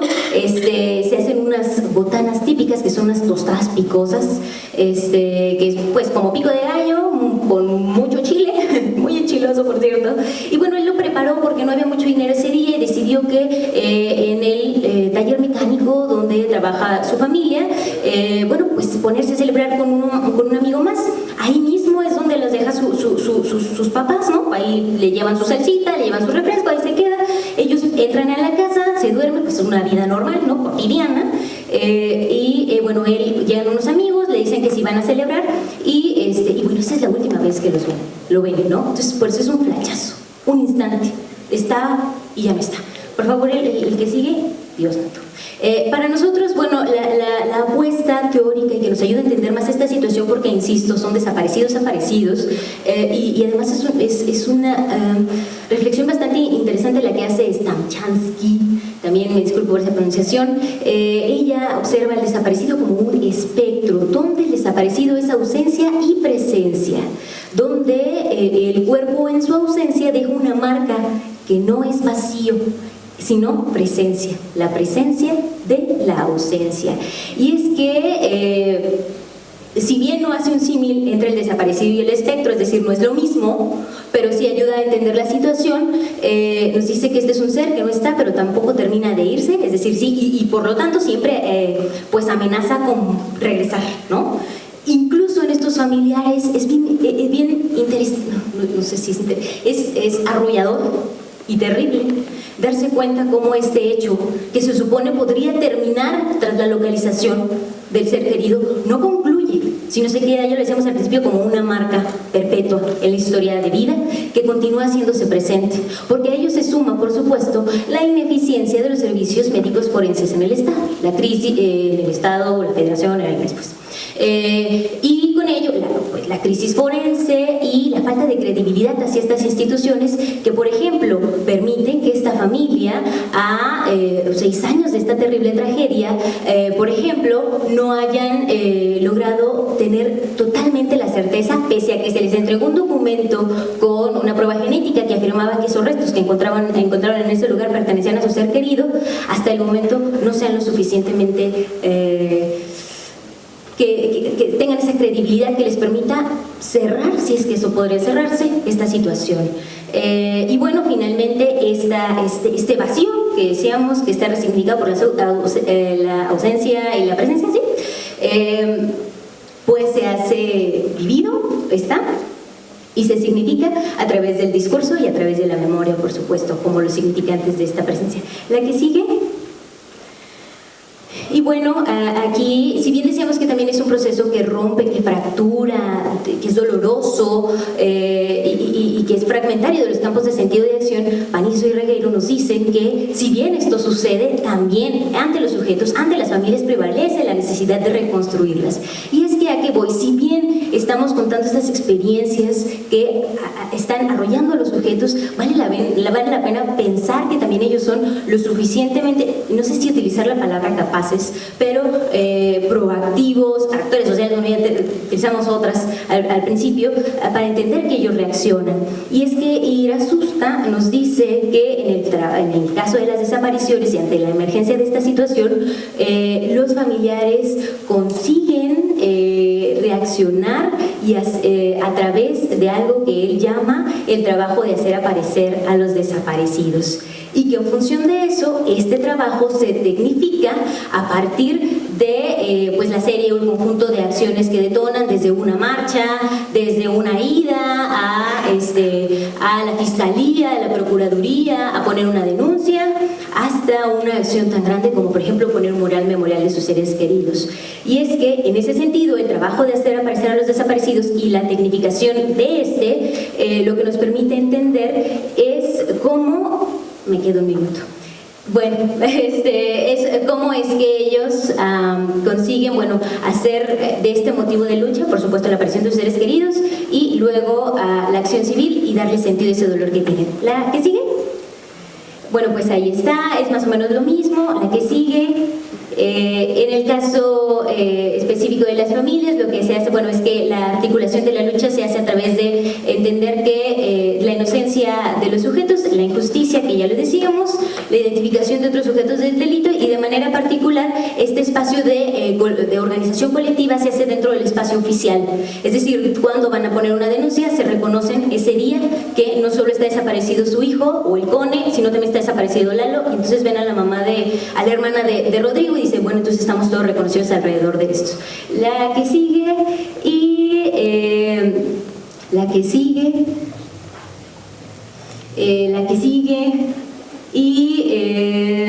aquí es importante destacar, bueno, que en el caso de la acción política de los familiares de personas desaparecidas, la acción más relevante de salir a las calles y pugnar por su regreso es la acción misma. Esta acción política está concentrada en el hacer aparecer a los desaparecidos. Sí, en el escenario público, con una lona, con una fotografía, hacerlos aparecer frente a las instituciones, frente a la sociedad que de repente es omisa.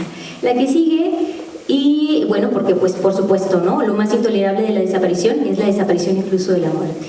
Y al no ponerlos en este escenario, lo que sucedería es que no habría memoria de los desaparecidos. La que sigue.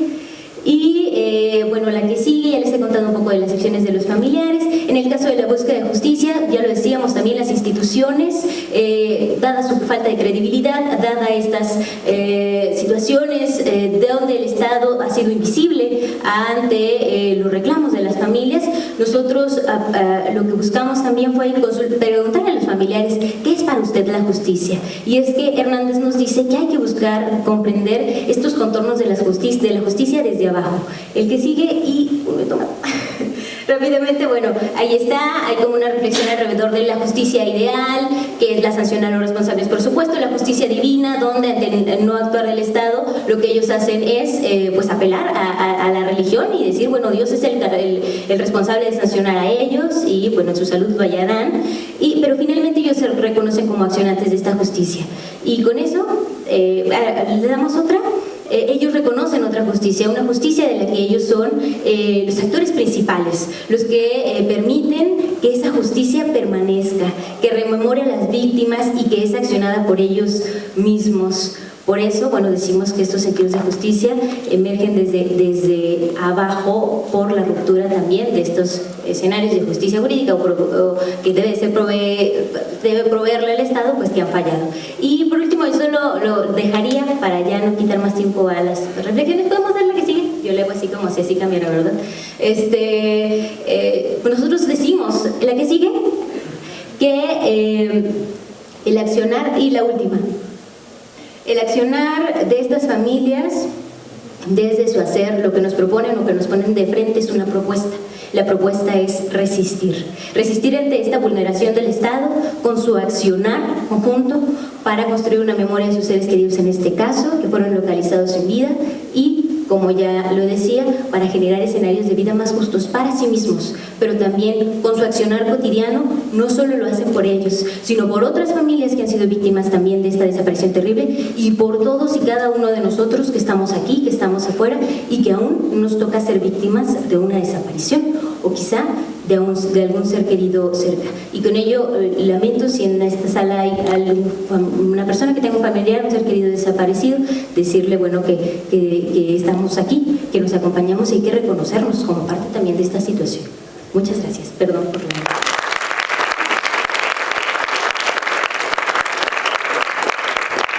Muchas gracias a Dalia, y para concluir esta mesa vamos a escuchar a Víctor Ortiz sus aportaciones, sus reflexiones que nos quiera compartir con respecto a las tres ponencias.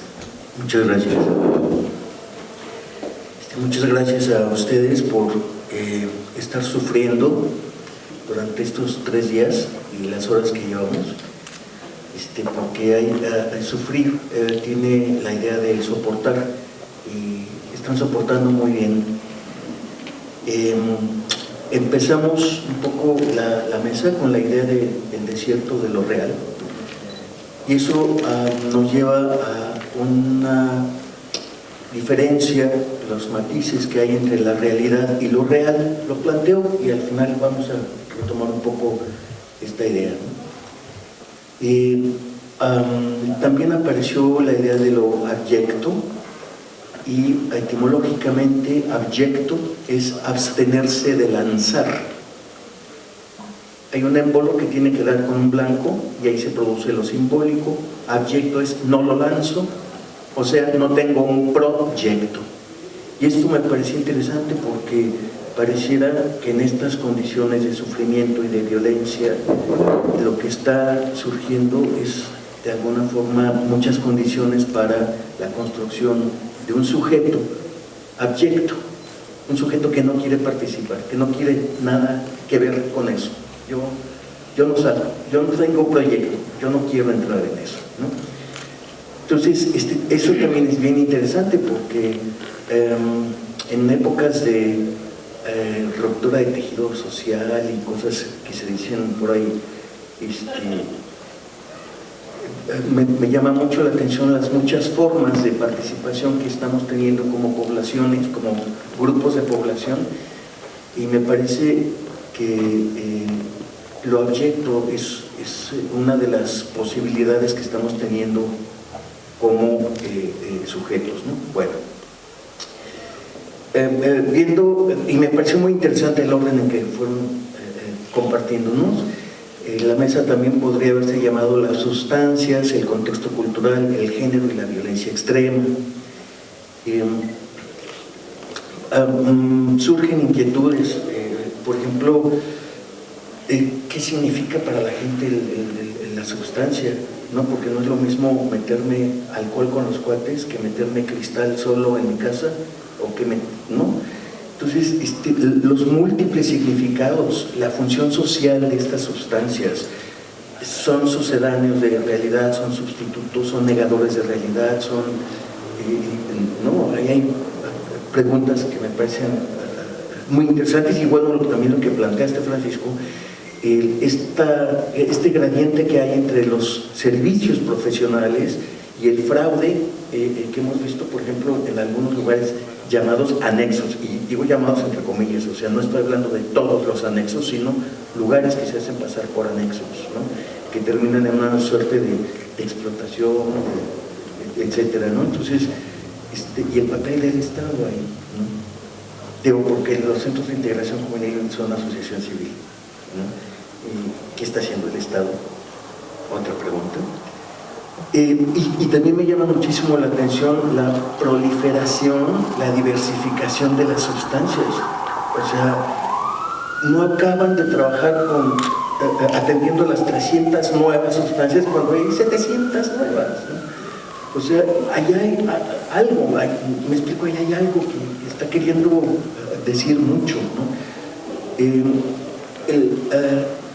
El ejercicio del biopoder entrando en los cuerpos a través de sustancias. Y digo yo, esperemos a ver qué pasa con la nanotecnología, ¿no? Claro, digo, porque estamos viendo las cosas muy desde el acceso que tenemos al desarrollo de la ciencia, pero el desarrollo va mucho más allá de lo que podemos ver, ¿no? Y me refiero un poco a esta discusión que hay sobre el transhumanismo en este momento, todo el problema ético de la futura intervención genética, alteración genética sobre los cuerpos humanos, ¿no? Para que resistamos temperaturas de más de 50 grados, ¿no? Entonces, veo por ahí el futuro. Esta diversificación de sustancias me hace pensar en lo que se nos viene con otro tipo de tecnología, ¿no? Y bueno, toda esta maquinaria que hay en torno a las sustancias, porque no es gratuito, a las muchas formas de promoción que hay, no es gratuito que la gente joven esté cambiando de la marihuana al cristal, etcétera, ¿no? Y también, bueno, me preguntaba cuando escuchaba a Alicia, estos significantes, depresión, ansiedad y suicidio, que vienen de una cultura, me parece, distinta de la purépecha, cómo serán vividos realmente por ellos, ¿no? Porque son un poco como categorías de la psiquiatría, que no es una mirada del mundo que venga de lo purépecha, ¿no? Entonces,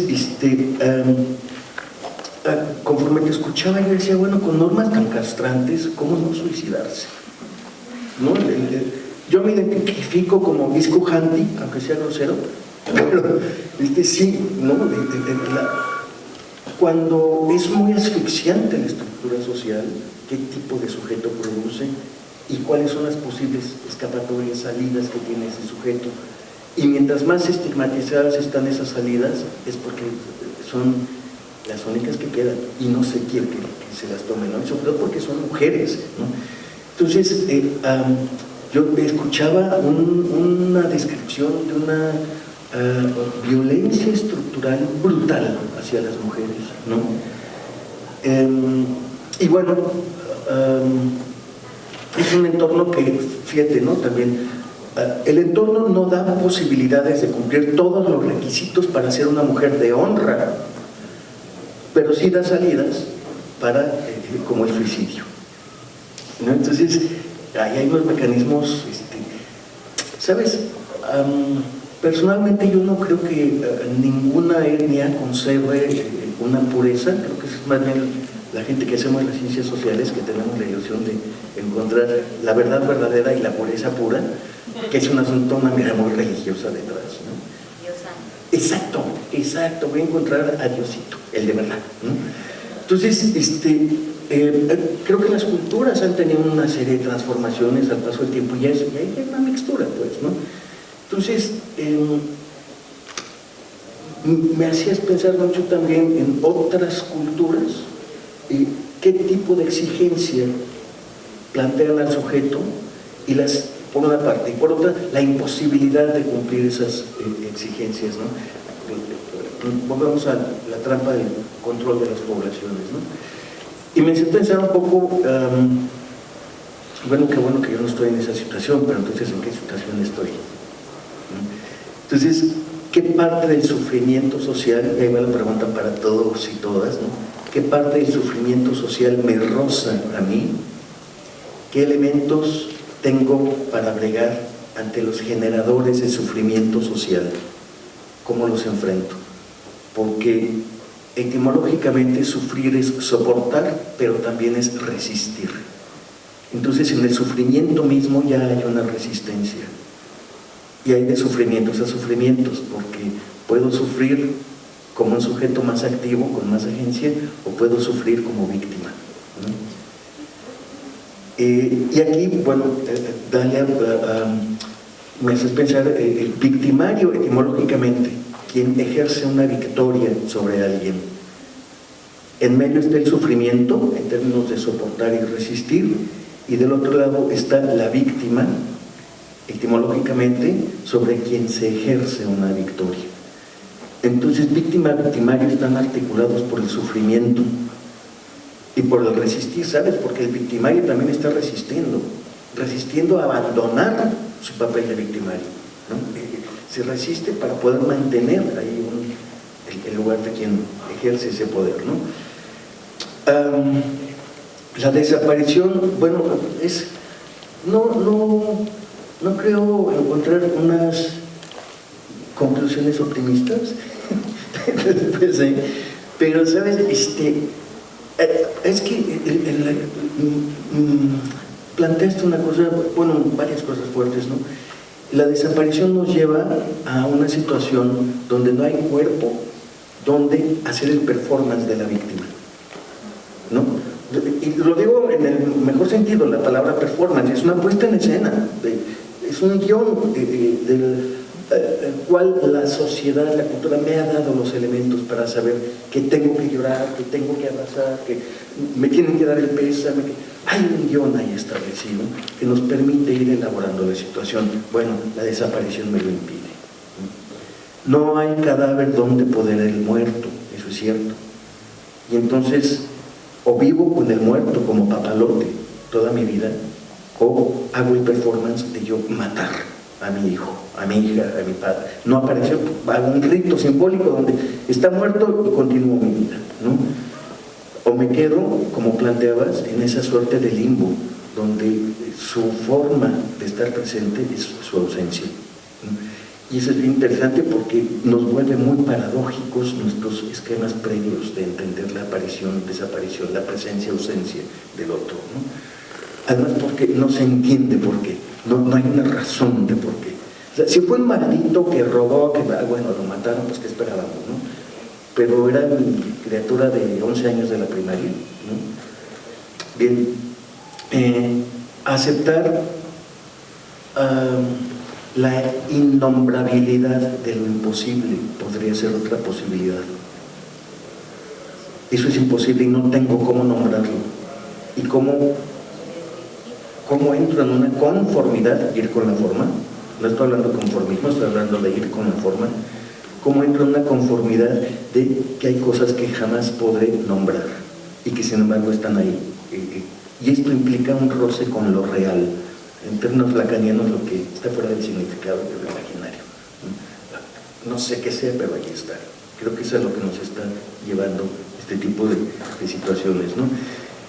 Casi ya termino, me faltan 2 ideas. Entonces hay una cadena aquí de significantes y de ideas, ¿no? Del asesinato, fuimos testigos de cómo empezaron los procesos de tortura, de la tortura al desmembramiento, del desmembramiento al rearmado de cuerpos, con estos cuerpos transformes, ¿no? Y yo me preguntaba, ¿y qué sigue en la estética del sicariato y etcétera, ¿no? Y la respuesta la encontré en Ario cuando a un cadáver lo amarraron a una banca y le metieron explosivos. Que le cuente de los trailers en Jalisco y la incineración de cuerpos. Vale. Entonces yo digo, bueno, después del rearmado de los cuerpos, lo que viene es explotar los cuerpos. ¿Qué estoy haciendo con esto? Acabando con yo sicario, acabando con toda posibilidad de contar con un cadáver donde puedas poner el muerto. Aparte de las evidencias, claro, pero familiar jamás podrás resolver tu duelo. Y entonces estamos construyendo una sociedad cuya subjetividad está basada en el duelo permanente, ¿no? Igual que al deshacerlo con ácidos y demás, ¿no? Entonces, bueno, esto de un hecho que no termina de pasar aún cuando ya es pasado, la frase da para muchísimo, te agradezco mucho. Y termino.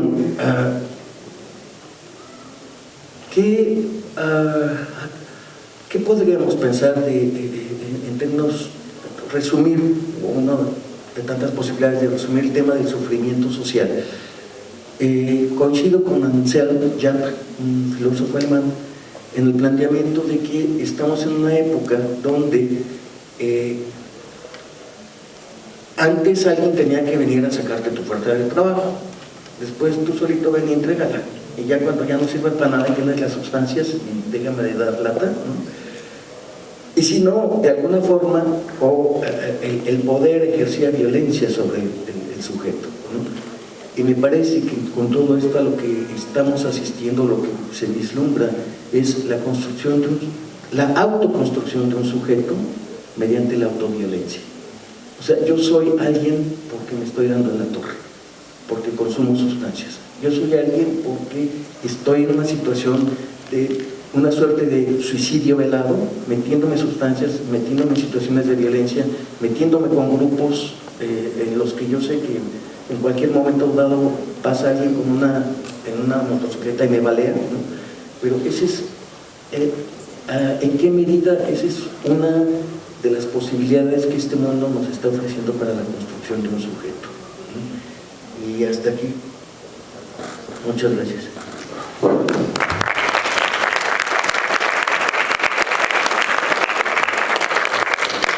Bueno, pues para variar, tenemos el tiempo encima, estos coloquios deberían de ser todavía más extensos, tener más diálogo. A las 2:30 está programada el cierre, las conclusiones de las reflexiones. Tenemos todavía 15 minutos para poder escuchar el público presente alguna pregunta. Como ya lo hicieron otros moderadores de estas mesas, les suplicamos que sean intervenciones muy concretas, ¿sí? Para que podamos agilizar esta situación. ¿Sí? Por ahí. ¿Cuál es su opinión sobre la inminente aprobación de presunción de legítima defensa cuando una persona entra a tu casa, a tu patio y lo hieres o lo matas? El Senado ya lo aprobó en comisiones, creo que en la plenaria también, y seguramente se va a aprobar. Y luego la otra es su opinión respecto a cuáles, qué y cómo sustancias, drogas ilícitas deberían aprobarse, marihuana, cristal o cuál. Y si tuvieran una opinión sobre este tema, que le diría así, que lo que en el pobre es una borrachera, en el rico es alegría. Me refiero a que, por ejemplo, aquí en Zamora, otro lugar, la gente de escasos recursos inhala cristal o marihuana en la calle, pero la gente que tiene plata lo hace en la sala de su casa o en Cancún y no se nota mucho. Igual, la persona o en la familia donde hay un suicida y hay lana, se le puede indicar a la prensa cualquier cosa para que no se haga público. En cambio, la gente que no tiene plata, pues se comunica en la prensa. Bueno, hoy hay una restricción legal para que no aparezcan nombres ni rostros, pero de todas formas ocurre esta distinción social entre unos y otros. Gracias.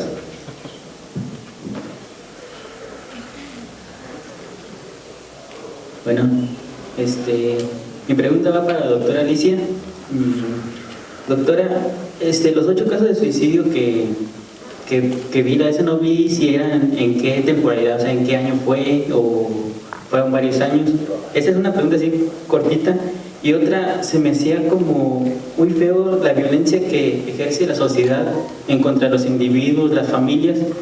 Y me quedé pensando, aun cuando ya hay un suicida y está ya el cuerpo ahí, lo excluyen del panteón, lo ponen hasta allá, ya no van a su funeral, como lo que está diciendo. Tú no eres parte de esta sociedad. Esa es mi pregunta. Bueno, yo sé que el problema de las drogas es muy fuerte, pero también no debemos de negarnos que la tecnología está avanzando cada vez más.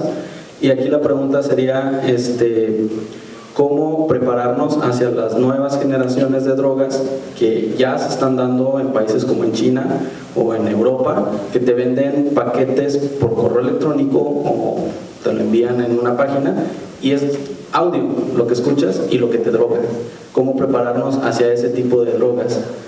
La otra cuestión es, también abordaba al final de su presentación, doctora Alicia, cómo abordar los temas de la exclusión de la diversidad sexual en las comunidades indígenas, porque si en sí ser diverso en una sociedad un poco más abierta es difícil, dentro de las comunidades también es más complicado. ¿Cómo hacer para visibilizar esos grupos que también están invisibilizados?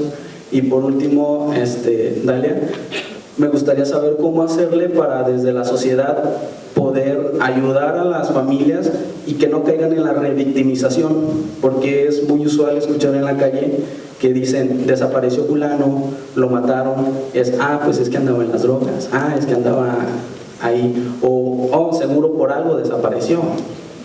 ¿Cómo no caer en la revictimización? Vamos a permitir que que respondan los ponentes a las preguntas y ya si tenemos tiempo podemos volver a hacer otra. Francisco. Sí. Bueno, pues a ver si me acuerdo de todas las preguntas. Empiezo con lo que nos decía por ahí el doctor Cefó sobre la protección al entorno inmediato, ¿no? Lo que decía de las leyes promulgadas en cuestión de la seguridad que debo de tener en casa. Hay que tener en cuenta, pues obviamente, que en la medida en la que nos sentimos desamparados, yo creo que lo hemos platicado muy concienzudamente todo el mundo, pareciera que el Estado busca de alguna u otra manera decir, pues protégete tú, porque a lo mejor yo no voy a poder. ¿Qué puede en un momento determinado implicar esta parte?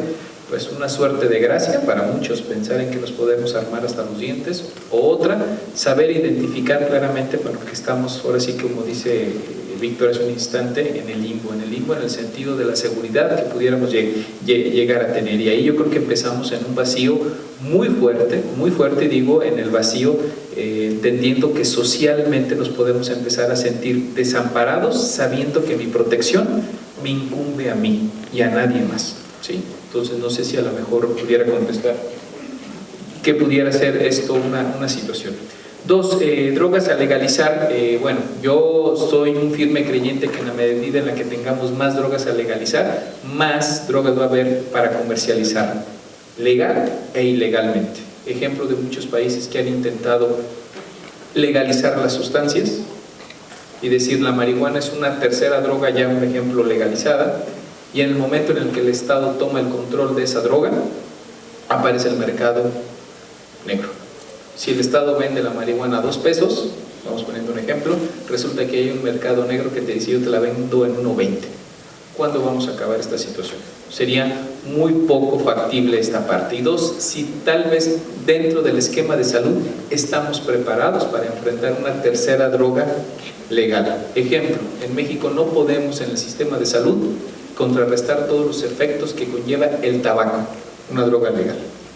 Son más de 1.000 millones de pesos lo que ocupa la Secretaría de Salud para paliar en un momento determinado los efectos que una persona puede llegar a tener por enfermedades prevenibles como el tabaco. Una tercera droga como la marihuana, no sé si vaya a colapsar nuestro sistema de salud ya de por sí tan endeble que tenemos en este momento, ¿no? O sea, no podemos ni siquiera abastecer las medicinas viables para tratamiento oncológicos, ¿no? Clases sociales en el consumo de sustancias, también decía el doctor Cefó, obviamente sí. Lo que una persona le puede llamar diablo de drogadicto marihuano, los otros le pueden llamar es que anda alegre, ¿no? Por ahí decía el doctor Cefó esta parte, ¿no? Anda alegre, no anda borracho, él nada más se pone alegre de vez en cuando. Yo creo que nada más quitamos el estigma de cómo puede llegarse a manejar al consumidor de sustancias, pero al fin y al cabo las carencias emocionales, las carencias sociales y los porqués son por lo regular las mismas situaciones: baja autoestima, poco control de estrés y un manejo muy superfluo, obviamente, en las condiciones y en las relaciones familiares. Y eso en cualquier situación de clase social están intrínsecas. Por último, las nuevas generaciones de drogas, me decía por aquí el joven que en un momento determinado, ¿cómo veo? Otra vez lo mismo, buscar satisfacer una necesidad emocional de sentirme de alguna manera excitado, de alguna manera sentir esa adrenalina. Y cada vez pareciera que el ser humano con lo que tenemos no nos alcance, siempre andamos buscando otras alternativas viables. ¿Cuándo va a acabar esto? Yo creo que jamás va a acabar. En la medida en la que entendamos que tenemos que aterrizar muchas situaciones emocionales para no andar buscando afuera lo que está dentro, en esa medida yo creo que vamos a empezar a paliar muchas de estas situaciones. Recuerden lo que yo les decía en el extracto de la presentación. Hay que buscar los factores de protección, siempre nos vamos a buscar los factores de riesgo. Y lo que tenemos, nuestra propia cultura, ¿dónde está? No lo estamos volteando a ver. Gracias. Gracias. Bueno, pues voy a iniciar con la última pregunta, ¿no? ¿Cómo abordar el tema de la exclusión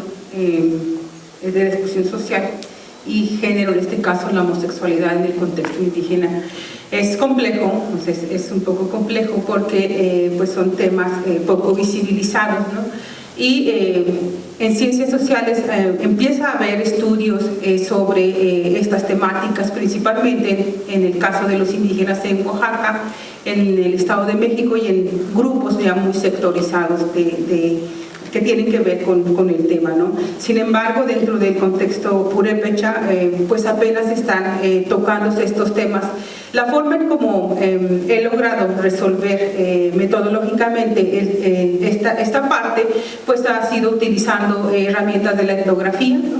Principalmente, y algo que en lo particular a mí me ha funcionado mucho es que intento hacer un análisis desde mi postura como perteneciente al grupo cultural al que pertenezco, y eso en algunos momentos pues me ha dado más ventaja en ese sentido, ¿no? Entonces, pues ya dependiendo de los contextos y de los objetivos, pues habrá que entrarle a estos temas un poco ríspidos, ¿no?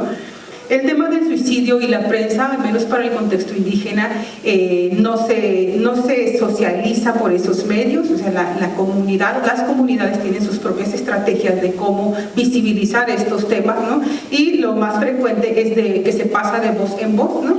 Y ya dependiendo de cada caso, por eso es muy importante hacer como tipologías de cada caso, ¿no? O sea, para analizar el contexto en el que surge, pues se va dando cuenta uno que lo que sucede es que en muchas veces pues es como una vergüenza el que suceda el suicidio en una familia extensa, ¿no? Porque pues tienen muchos otros estigmas en estos casos, ¿no?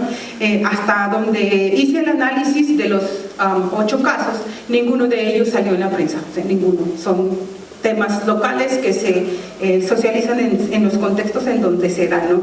Y aquí lo relaciono directamente con los rituales del suicidio, ¿no? O sea, los rituales fúnebres del suicidio. Primero, dependiendo también de los casos, topé con los casos de las mujeres jóvenes, hay una desacreditación por estos actos, ¿no? Porque en estos 2 casos pues son mujeres muy jóvenes, adolescentes, ¿no? Que pues el suicidio es asociado a consumo de enervantes y principalmente, ¿no? Entonces se estigmatiza esta parte, ¿no? Y no es bien visto el suicidio en el imaginario colectivo, porque siempre se asocia a las ideas de las religiones judio-cristianas vigentes, ¿no? Entonces se toma como base los postulados ideológicos de la religión, entonces pues es algo que no se permite, no se tolera, y por eso son transgresiones a las normas del deber ser, ¿no? Entonces, ¿qué pasa en esto? Pues al igual que toda muerte se llevan a cabo los rituales, ¿no? O sea, eso es algo que es general. Sin embargo, en algunos casos pues sí existe como una especie de, incluso ya cuando sucede el caso de exclusión, o la gente no asiste a los rituales por el hecho de que atenta contra su vida, ¿no? Entonces también es algo marcado dependiendo de los casos, ¿no? ¿En qué periodo se analizó el tema? Más o menos es un aproximado de 12 años, ¿no? Como lo mencioné al principio, no son los únicos casos, ¿no? Solamente se tomó muestras, ¿no? Muestras para análisis, y solo es mujeres. Sin embargo, no significa que no existan los hombres, y allí también habrá que hacer otros estudios para obtener datos, ¿no? La mayoría, y dependiendo de cada comunidad, en una de ellas se registra mayor índice de suicidio en el caso de los hombres, en otras de mujeres, y habrá que hacer un estudio mucho más profundo de estos temas, ¿no? Entonces, estos son pues hallazgos de investigación, son primeros acercamientos, y como tal pues solo reflejan quizás generalidades. Habrá que profundizar un poquito más para detectar casos, consecuencias y otros tipos de violencia.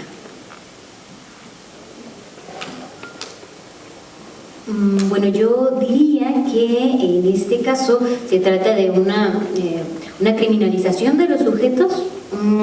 Por supuesto, lleva implícita esta revictimización, pero es la criminalización de los sujetos, y es una pregunta que todo el tiempo nos la hacemos nosotros en la búsqueda de una respuesta, tanto en el ámbito de lo académico, pero particularmente en lo periodístico, ¿no? Porque siempre, incluso de parte de las familias, cuando terriblemente llegan a tener a un ser ser querido desaparecido, el hijo, el hermano, el papá, la mamá, la reflexión es esa, ¿no?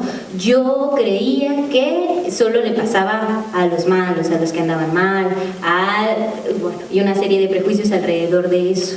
La lección más amplia del que los familiares nos dan, que las familias nos dan, las familias de las y los desaparecidos y quienes ya localizaron a sus seres queridos, es que, bueno, no hay que esperar a que nos suceda a nosotros para desenmarcarnos de ese posicionamiento.